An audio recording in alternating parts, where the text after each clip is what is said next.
পকেটে প্লাস্টিক মানি থাকলে খরচ করার হাত যে একটু বেশি খোলে তা বলাই বাহুল্য।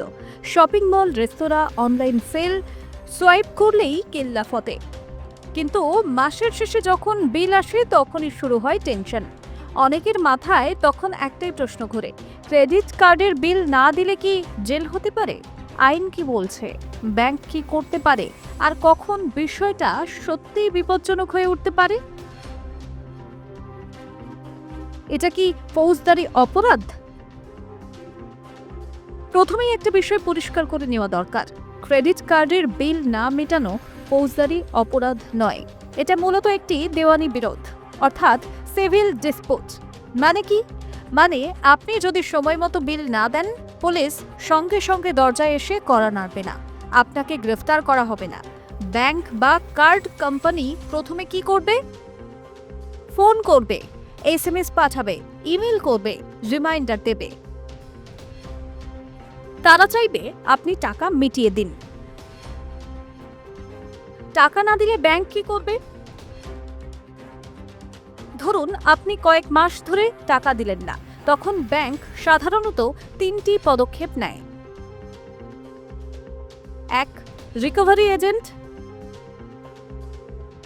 দীর্ঘদিন বকেয়া থাকলে রিকভারি এজেন্টের মাধ্যমে যোগাযোগ করা হয়, তারা আপনাকে পেমেন্ট প্ল্যান অফার করতে পারে। 2. Legal notice. ব্যাংক আইনজীবীর মাধ্যমে নোটিশ পাঠাতে পারে। 3. দেওয়ানি মামলা। ব্যাংক চাইলে দেওয়ানি আদালতে মামলা করতে পারে, কিন্তু এখানে গুরুত্বপূর্ণ বিষয়, আদালত বকেয়া আদায়ের নির্দেশ দিতে পারে, কিন্তু সরাসরি জেলে পাঠানোর নির্দেশ দেয় না। কখন বিষয়টা গুরুতর হয়? এখন প্রশ্ন, কখন জেলের ঝুঁকি তৈরি হয়? এটা তখনই হয় যখন বিষয়টা সাধারণ বকেয়া না থেকে প্রতারণা হয়ে দাঁড়ায়। যেমন জাল নথি দিয়ে কার্ড নেওয়া, ইচ্ছাকৃতভাবে ভুল তথ্য দেওয়া, শুরু থেকেই টাকা না দেওয়ার পরিকল্পনা। এই ক্ষেত্রে বিষয়টা আর সিভিল থাকে না, তখন ভারতীয় দণ্ডবিধির 420 ধারায় মামলা হতে পারে, অর্থাৎ প্রতারণা। এক্ষেত্রে যদি প্রমাণ হয় আপনি ইচ্ছাকৃতভাবে প্রতারণা করেছেন, তবেই কারাদণ্ডের ঝুঁকি থাকে, কিন্তু শুধু টাকা না দেওয়ার কারণে নয়। জেল না হলেও বিপদ কি? অনেকেই ভাবেন জেল না হলে সমস্যা কি? সমস্যা কিন্তু কম নয়। সিভিল স্কোরে ধস। 1 মাস দেরি হলেই আপনার সিভিল স্কোর পড়ে যেতে পারে। ভবিষ্যতে home loan, car loan, personal loan সবকিছু পাওয়া কঠিন হয়ে যাবে। সুদের হার। ক্রেডিট কার্ডের সুদের হার অনেক সময় বছরে 30% থেকে 40% পর্যন্ত হতে পারে। নির্ধারিত সময় পেরোলেই লেট ফি, ইন্টারেস্ট, GST সব মিলিয়ে কয়েক মাসে আসল টাকার চেয়েও বেশি হয়ে যেতে পারে। 3. ব্ল্যাকলিস্ট হওয়ার ঝুঁকি।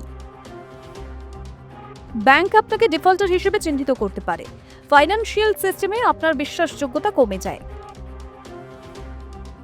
কি করবেন যদি টাকা দিতে না পারেন? সবচেয়ে গুরুত্বপূর্ণ অংশ, যদি সত্যি আর্থিক সমস্যা থাকে, ব্যাংকের সঙ্গে কথা বলুন, EMI কনভার্সন চাইতে পারেন, সেটেলমেন্ট প্ল্যান চাইতে পারেন, মিনিমাম ডিউ অন্তত পরিশোধ করুন। সবচেয়ে বড় ভুল কি? ফোন ধরা বন্ধ করে দেওয়া। ব্যাংকের সঙ্গে যোগাযোগ রাখলে অনেক সময় সমাধান পাওয়া যায়।